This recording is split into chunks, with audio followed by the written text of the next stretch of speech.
오늘은 31번부터 문제풀이를 하겠습니다. 자, 칠판 잘 볼까요, 여러분? 기억에서 디귿에 대한 설명으로 적절하지 않은 걸 찾으라 했거든요. 자, 적절하지 않은 걸 찾으라 했습니다. 한 단어의 표준 발음은 하나의 경우가 대부분이지만 무슨 말이냐면은 한 단어의 표준 발음은 한 개만 존재한다. 그러나 때로는 여러 개인 경우도 있다. 가령 기나 피나 끼와 같은 어간입니다. 어미가 어가 결합하면 그랬죠. 그래 쉽게 말하면 기, 여기 나오죠. 기, 피, 끼에 어미 어가 결합을 해버리면 이 조건이 기역, 니은, 디귿으로 변한다. 근데 중요한 건 여기는 어문의 변동이 있을 수도 있고 없을 수도 있다. 여기에 대한 판단을 해봐라 이 말이거든요. 자, 우리가 이제 봐야 되는 게 뭐냐면은 1차적으로 이 문제를 풀 때 여기서 일어나는 어문 변동이 무엇인지, 그리고 이거를 그렇죠, 표준 발음으로 다 인정을 한다 했으니까 발음이 맞다 아니다를 이야기하는 것이 아니라 요 선지를 여러 번 봐서도 알겠지만은 어문 변동에 대한 판단도 있지만은 예시로 적용을 잘 했는가라는 걸 묻는다. 그걸 알 수 있죠. 예, 하나씩 해볼까요? 그럼 우리가 판단할 때 기억을 봐요. 이가 있고 이 모음이 있고 여기 어가 있는데 요게 그대로 있죠. 그러면 임마는 어문 변동이 일어나지 않는다 이렇게 봐야 되겠죠. 그런데 여기에는 이가 있고 여가 돼버렸어요. 쉽게 말하면 여기에는 단모음이고 여기에는 이중모음이죠. 이중모음이죠. 그러면 멀쩡한 어가 어떤 그렇죠, 영향에 의해서 갑자기 여가 되어버린다는 것은 여기에 반모음이 개입되어 있다는 걸 우리가 알 수 있습니다. 쉽게 말하면 이 모음에 의해서 뒤에 반모음의 개입을 통해 단모음이 이중모음으로 변하는 것을 말합니다. 자, 여기는 1차적으로 이런 현상이 생긴다는 거 알아두시고, 그럼 여기는 선생님 어떤가요? 라고 할 수 있죠. 여기는 단모음 이와 단모음 어가 결합해서 뭐가 됐죠? 여가 되어버렸죠. 그러면 여기에는 이가 존재하지 않는다는 걸 알 수 있죠. 그래서 이중모음 하나로만 바뀌었다. 그러면 이 친구를 우리는 뭐라 한다? 축약이라고 표현하거든요. 모음 축약이다 이렇게 표현합니다. 중요한 거는 위에 조건에서 그렇지만 기역이든 니은이든 디귿이든 다 표준 발음으로 인정한다. 이렇게 봐야 됩니다. 자, 그러면 문제를 한번 볼까요? 1번. 기역은 아무런 어문 변동이 일어나지 않았다. 아무런 변동이 일어나지 않았다. 맞다. 이렇게 봐야 되겠죠. 2번에 니은은 기역과 비교할 때 반모음이 첨가되었다라고 할 수 있는데, 여러분 시험 칠 때 반모음의 첨가는 어떻게 알 수 있느냐 하면은 어나 특히 어죠. 어 같은 단모음에 이라는 모음이 앞에 선행 존재할 때 이 친구의 발음이 갑자기 이 어가 될 수도 있지만 이 여가 되어버리면 반모음의 개입이 생겼다라고 판단하면 됩니다. 다음에 선생님이 시간이 될 때 반모음에 대해서 반모음의 종류가 J형과 W형이 있거든요. 이 부분을 선생님이 반드시 수업을 보충해서 올릴게요. 그리고 이 반모음에 대해서는 현대국어 문법만 봐서는 안 됩니다. 고전 문법, 쉽게 말하면 중세국어 문법에서도 반모음의 개입이 왕왕 출제되기 때문에 선생님이 영상을 찍을 때 고대 중세국어와 현대국어를 두 개 다 비교해서 같이 올릴 수 있도록 해보겠습니다. 자, 일단은 여기에 판단할 때 임마는 맞다 이렇게 봐야 되겠죠. 3번에 니은의 예로 돌리 어가 돌여가 되죠. 그러면 이와 어라는 뭐가 그렇지 두 모음이 한 개의 모음으로 합쳐져 버렸죠. 이건 굉장히 쉬웠던 문제인데 디귿이 아니고 어떤 니은이 아니고 디귿의 예로 봐야 된다 이렇게 봐야 됩니다. 4번만 볼게요. 디귿은 니은과 비교할 때 모음의 수가 더 작다로 했는데 이중 모음이 한 개잖아요. 그러면 얘는 몇 개일까? 니은은 단모음 한 개에 이중 모음 한 개니까 총 모음 수가 니은은 두 개, 디귿은 한 개니까 이 친구는 맞다. 이런 부분을 여러분 조심해서 보면 됩니다. 예, 31번 문제는 답이 3번이라는 거 확인을 하고 그 다음 문제 넘어가겠습니다. 됐죠? 자, 그 다음 문제입니다. 32번 문제를 풀겠습니다. 32번 문제를 풀 때 여러분이 다음에 또 여러 문제를 풀면서 경험하겠지만은 대명사가 나오거든요. 대명사에 대한 건데 쉽게 말하면 품사 대명사에 대한 단독의 문제에서는 대명사 같은 경우는 뭐 관형사와 크게 헷갈리는 것, 그러니까 관형사와 헷갈리는 걸 어떻게 구분하는 방법, 뭐 그 정도는 쉽게 풀 수 있어요. 근데 정작 중요한 거는 대명사에서 우리가 반드시 봐야 되는 게 미지칭인지 부정칭인지. 그렇죠. 미지칭이라는 것은 말 그대로 미지칭, 그러니까 지칭할 수가 없다. 쉽게 말하면 통칭적으로 불특정 다수 전체를 다 이야기하는 것, 아무것도 모르는 상태라고 본다면, 부정칭은 정하지 않았다. 쉽게 말하면 범위는 아는데 아직까지 그 범위 중에 누군가를 선택하지 않았다. 무엇인가를 선택하지 않았다. 예를 들어서 어떤 뷔페집에 갈까라고 했습니다. 그러면 그 하고 많은 뷔페집 중에 어디로 갈까를 정하지 않았으니까 이거는 미지칭이라고 봐야겠죠. 그러면 뷔페집에 들어갔다고 칩시다.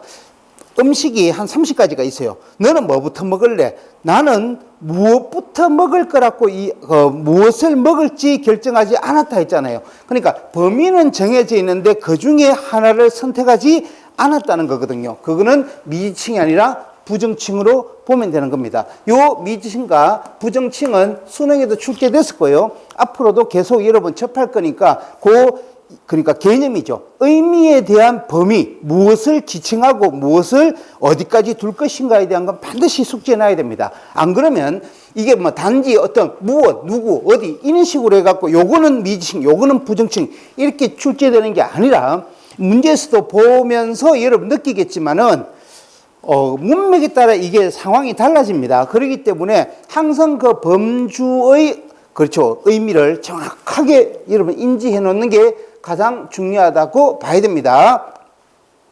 가에 보면 너 그거 어디에서 샀니라고 물었어요.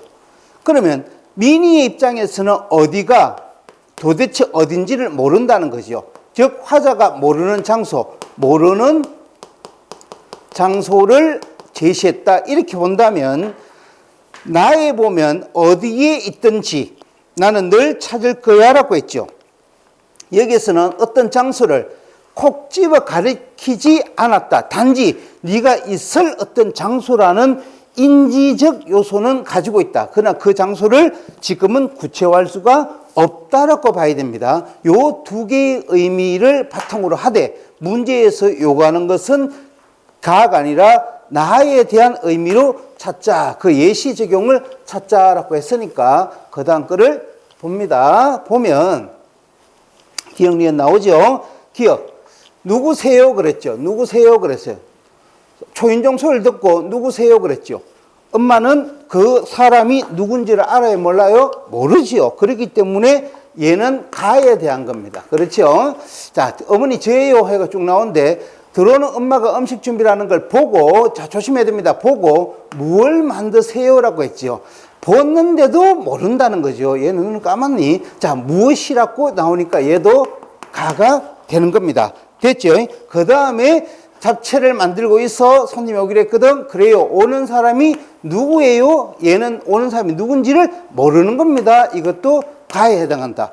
동수 엄마가 온다. 그런데 동수는 무엇이나 잘 먹니라고 했죠. 그러면 이 무엇은, 그렇죠, 뭔가를 모른다는 게 아니라 동수가 먹을 수 있는 것 중에 특정한 하나를 찝을 수가 없다라는 거죠. 그래서 이 부분은 의미상 나에 해당하니까 답은 4번이다 이렇게 보면 됩니다. 이게 문법의 이론이, 이 문제처럼 문법의 이론이 정확하게 A는 1, B는 2, C는 3 이런 식으로 정해져 있으면 요거는 요거대로, 요거는 요거대로 따라가면 되는데요. 국어라는 것은 언어와 그 표현의 의도가 좀 다양하잖아요. 그렇기 때문에 반드시 공식화되어 있는 그런 어떤 문제는, 문제도 나오지만 그렇지 않고 지금 보는 문제처럼 문맥에 따라 해석을 해야 될 그런 문제가 다반사로 나옵니다. 그렇기 때문에 여러분 문법의 이론을 익히고 그걸 자기화시키는 것도 중요하지만 더더욱 중요한 것은 글의 맥락을 이해하고 그 이해를 통해 자신이 판단할 수 있는 그런 실력을 기르는 게 무척 중요하다는 걸 선생님이 당부하고 다음 문제로 넘어가겠습니다. 다음 문제는 최근에 우리가 많이 봐왔던 암기 문장, 아는 문장에 대한 겁니다. 보기 1에 따라, 보기 1이죠. 보기 2의 문장을 뭐 해라? 분류해라. 바르게 딱 지은 거라고 했습니다. 그러면 여기에서 줄 꺼져 있는 걸 여러분 보면 쥐를 잡은이라고 되어 있습니다. 그렇죠? 그러면 쉽게 말하면 가가 어디로? 가가 요 안으로 들어갔다 이렇게 봐야 되겠죠. 그러면 요만은 무슨 문장인가라고 봐야 되겠죠. 주었다 V1입니다. 그렇죠? 누가? 민수가 줬지요. S1이 됩니다. 그 다음에 쥐를 잡은 고양이잖아요. 그러면 이렇게 묶어버리면 문장이 고양이가 쥐를 잡다 해서 뭐가 생략됐다? 주어가 생략됐다는 거 빨리 판단하고, 그 다음에 잡았다의 서술어지요. 이 친구가 뭐로 바뀌지? 그렇죠. 잡언이라는 관형사형 무슨 의미? 전성어미로 결합하면서부터 뒤에 있는 고양이를 꾸미게 되는 겁니다. 맞죠? 뒤에 있는 고양이를 꾸미게 되는 거예요. 그렇기 때문에 무슨 절로? 관형절로 암기 문장이다 이렇게 봐야 됩니다. 선생님이 항상 부탁했지만 명사절, 부사절, 관형절은 V2지요. 이게 S2, V2입니다. 맞죠? V2에 어떠한 전성어미 전미사가 결합하는가에 대한 확인만 하면 쉽게 판단할 수 있는 거기 때문에 너무 어려워하지 말고 이러한 문장이 주어졌을 때 이 친구를 나는 2개의 문장 또는 3개의 문장으로 뭐 할 수 있다? 분리시킬 수 있다라는 그 연습을 해 놓는다면 의외로 모의고사도 많이 나오지만 수능에 나오더라도 여러분 아주 쉽게 풀 수 있다. 선생님은 그렇게 생각을 합니다. 자, 그 다음 예를 볼게요. 여기 보면 대학생이 돼 이렇게 나옵니다. 남몰래 선행을 해온 나오죠. 건강이 발견돼 나오죠. 주희가 찍은 나옵니다. 민수가 책을 산 이렇게 나오죠. 자, 그런데 여러분 여기서 보니까 선생님 동그라미 치는 거 보세요. 산의 니은, 찍은의 은, 발견되다 했었겠지. 니은, 남불래 선행을 해온 할 때 해오다의 니은, 대학생이 되다의 니은이 됩니다. 선생님이 동그라미 쳤는 모두 다가 관형사형 전성어미라는 걸 여러분 쉽게 이해되지요. 그러면 기역, 니은, 디귿, 리을, 미음은 전부 다 뭐지? 관형절 남긴 문장이에요. 그런데 여기에 보니까 생략된 걸 찾으라고 했습니다. 그렇죠? 그러면 이 V2가 들어있는 이 암긴 문장에 무슨 성분이 생략된가를 보자는 거예요. 그러면 대학생이 된 사람은 누굴까? 여기에 형이라고 하면 되죠. 형이 오면 됩니다. 주어가 생략됐겠죠. 주어가 생략된 거니까 요거는 기억은 주어가 생략. 그러면 이를 하니까 4분, 5분 날리고. 그 다음에 영수가 상을 받았다. 누가? 남몰래 선행을 해온 친구가 누구지? 영수가가 되지요. 그렇죠. 영수는 주어가 생략됐네요. 그러면 니은이 들어간다. 그럼 다음 몇 번이지? 1번이 바로 나오는 겁니다. 그 밑에 거 볼까요? 저는 금강이 발견되었다라고 나옵니다. 금강이 발견되었다. 저는 금강이 발견된 동네에서 살았습니다. 그랬죠. 그러면 누군가 금강이 어디에서 발견되다가 나와야 되겠지. 그렇죠. 그러면 어디에서라는 뭐가 장소가 나와야 되니까 이것은 부사가 생략된 거다. 이렇게 보면 됩니다.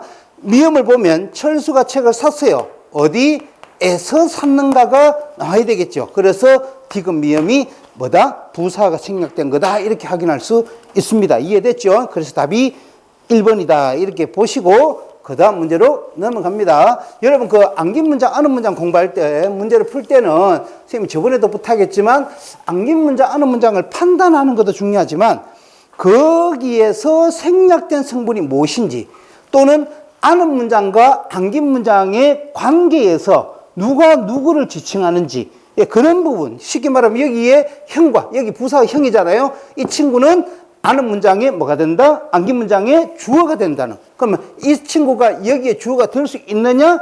없느냐를 판단하는 문제도 왕왕 나오니까 그런 부분까지 보면 문제 유형이 크게 몇 가지? 세 가지라는 걸 여러분 인지하고 수업을 해보면 됩니다. 그 다음 문제 34번. 34번 문제는요, 관용어구를 묻는 거예요. 관용어구라는 게 뭐지요? 두 개 이상의 단어가 결합해서 그 단어들이 가지는 의미를 버리고 새로운 의미, 즉 특정한 다른 의미로 만들어지는 구조를 관용어구랍니다. 여기 예를 보면 손이 크다라고 나오죠. 두 가지가 있겠죠. 관용어구에는요, 자칫 잘못하면 관용어구는 뭐를 만들 수 있다? 중심의 미대로 해석을 해버리냐, 주변의 미대로 해석하느냐에 따라서 중의화된, 중의법적인 그런 중의화된 의미를 전달을 받을 수도 있다. 누가? 청자가. 예를 보자. 누군가가 손이 크다 했어요. 그러면 정말 손이 곰처럼 클 수가 있고, 야, 그 친구 정말 많이 씀씀이가 대단하구나. 뭐 다른 애들은 떡볶이를 200원 먹는데 얘는 거의 2만 원치 지 혼자 먹고 있더라. 뭐 이런 애들 손이 크다. 이런 걸 뜻합니다. 그 앞에 것이 중심의 의미고 뒤에 거는 주변의 의미다라고 봐야겠죠. 그러면 이때 크다의 의미, 반의어는 작다로 대체한다. 손이 작다는 손이 크다와 반의 관계의 관용어구가 된다. 맞았어요. 그러면 그와 유사한 다른 예를 한번 말해 보세요. 기역과 니은이 반의 관계에 있으므로 관용구 디귿과 리을도 반의 관계에 있습니다 라고 했는데, 자, 그 다음에 뒤에 보면요 이렇게 나옵니다. 여러분 보면 크다와 작다. 자, 보세요. 크다와 작다. 무겁다의 반대 가볍다. 뜨다는 눈을 뜨다, 눈을 감다. 길다와 짧다, 쓰다와 짧다, 그 다음 쓰다와 벗다, 이렇게 돼 있어요. 요거를 이제 뭐로? 관용어로 확장하겠지. 그러면 간이 크다, 간이 작다. 입이 무겁다, 입이 가볍다, 이렇게 됩니다. 그러면 눈을 떴다, 눈을 뭐 한다? 감다. 딱 보기에는 되는 것 같죠? 그런데 의미적으로 해석합시다. 중요한 건 이거는 의미를 판단하는 거니까, 눈을 뜬다는 말은 이런 거 있잖아요. 여러분 혹시 살다가 보니까 전혀 관심 없었던 분야인데 그 새로운 분야를 경험하고 난 다음에 와, 이런 세상도 있었구나라는 의미로 던지는 게 뭐지요? 그는 신문물에 뭐를 떴다? 눈을 떴다라는 의미가 됩니다. 이해됐죠? 그런데 여기에서 눈을 감다라는 말은 뭐겠어요? 죽음을 뜻합니다. 그는 눈을 감았습니다 라는 거죠. 그러면 이 친구와 이 친구는 반의 관계가 성립되지 않다는 걸 여러분 판단해야 돼요. 그래서 답이 3번인데 선생님이 우려하는 거는요, 이 문제가 뭐 어렵다 쉽다에 대한 걸 선생님이 말하는 게 아니라 여러분이 이런 시험을 칠 때, 이런 문제를 풀 때 과연 이까지는 좋다 이건데 이러한 요소에 대한 즉각적 판단이 설까? 이거는 그냥 쉬운 거니까 여러분 눈에도 쉽게 보이잖아요. 판단이 금방 설 수 있는데 시험이라는 거는요, 누구나 다 쉽게 보는 걸 절대 답으로 내기지 않겠죠. 왜? 시험의 목적은 너의 능력을 평가하는 것도 있지만 그 능력을 통해 많은 학생들이 응시하는 그 시험에 응시해서 변별력을 가리는 기준이 되거든요. 그렇게 본다면 누구나 다 아는 것, 속된 말로 전교생이 눈 딱 보자마자 답이야! 라고 나온다면 1등급이 90 몇 점이 되면 큰일 납니다. 아수라장이 됩니다. 그런 것을 방지하기 위해서 이런 예시를 니도 알고 나도 아는 걸로 절대 수능에서 내지 않습니다. 그렇기 때문에 이런 부분은 학생들이 안다 치더라도 집에 와서 뒤통수를 맞을 수가 있어요. 왜? 아, 이게 이런 뜻이었구나. 내가 미처 몰랐던 게 있습니다. 그래서 언어 생활적 요소와 관계 있습니다. 이 부분은 뭐 문법을 잘하니 뭐를 잘하니 그런 능력의 차이가 아니라 언어 습관입니다. 언어 습관. 언어를 다양한 습관과 인식과 이해를 많이 가지느냐의 능력을 묻는 문제이기 때문에 약간의 실력적인 요소하고는 조금 별개다 이렇게 볼 수가 있습니다. 그 다음 문제 35번 문제를 풀까요? 자, 35번 문제를 보면 기억에서 디귿에 대한 이해의 결과로 적절하지 않은 걸 찾으라 했는데요. 자, 일부 동사 뒤에, 기억입니다. 일부 동사 뒤에 뭐가 와요? 사동의 뜻을 나타낸다 그랬죠. 사동의 뜻을 나타내는 이거 있습니다. 그러면 기억은 뭐를 묻는 거지? 사동 접사 이희리기 우구 추의 이를 이야기하는 겁니다. 그런데 여러분 알다시피 이희리기에서 이가 사동만 있는 게 아니라 뭐도 있다. 여기 이제 피동의 뜻을 나타내는 이희리기도 있잖아요. 그렇죠. 요거를 왜 이어놨을까? 속된 말로 이건 치우자. 이것도 뭐 사동의 뜻을 나타내니까 됐고. 그러면 기억하고 여러분 디귿이 사동적인 측면을 보여준다면 왜 문제를 낸 사람은 니은에다가 피동을 집어였을까? 그럼 문제 낸 사람의 의도가 뻔하게 보이는 거예요. 사동과 뭐를 구분해라? 너는 피동을 구분해라는 겁니다. 뭐에 대해서? 이에 대해서. 그럼 뒤에 나오는 예시문도 선지도 이게 사동접사 이인지 피동접사 이인지를 구분하는 능력을 기르는 문제를 낼 거다. 그런데 우리가 정말 인지해야 될 것 중에 하나 있었죠. 수업 시간에 사동사는, 자, 이거 기억나죠? 사동사는 반드시 앞에 뭐를? 목적어를 뭐합니다? 수반합니다.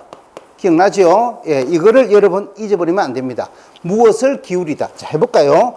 무엇을 또는 무엇을 기울이다, 무엇을 녹이다, 무엇을 먹이다, 무엇을 붙이다, 무엇을 끓이다가 됩니다. 그러면 여기에 얼러를 이어봅시다. 피동이니까 무엇을 놓이다, 무엇을 꼬이다, 무엇을 쌓이다, 무엇을 떼이다. 안 되죠? 여기에는 무엇이 누구에 의해 놓이다 이렇게 돼야 됩니다. 속된 말로 무엇이 누구에 의해 또는 누구에게, 맞죠? 누구에게, 누구에, 뭐 그다음 뭐 하다, 당하다 이런 뜻이겠지. 그래 피동이 되니까. 그러면 뒤에 문제 답 쉽게 보여요. 얼러리 있다라는 걸 확인해야 되는 거. 쉽게 말하면 목적어 수반의 요소로 답을 접근해보자. 그렇게 본다면 자, 뒤로 가시면 답이 바로 보이죠. 여기 뭐가 있어요? 고무줄을 하고 뭐가 있죠? 그렇죠. 목적어가 있죠. 그러면 늘 이다가 나오죠. 이때 이다는 니은이다라고 했죠. 그러면 니은을 보세요. 그렇죠. 니은이 뭐예요? 피동접사였잖아요. 그렇기 때문에 이 문제는 답이 그냥 2번이 틀린 거다. 왜? 이 친구는 니은의 예가 목적어가 있기 때문에 니은이 아니고 기억의 예로 써야 된다라는 걸 여러분 확인할 수 있는 겁니다. 이해됐죠? 자, 오늘 문제는 여기까지 풀이하고 다음 문제 풀이 때 또 볼 수 있도록 하겠습니다. 수고했습니다.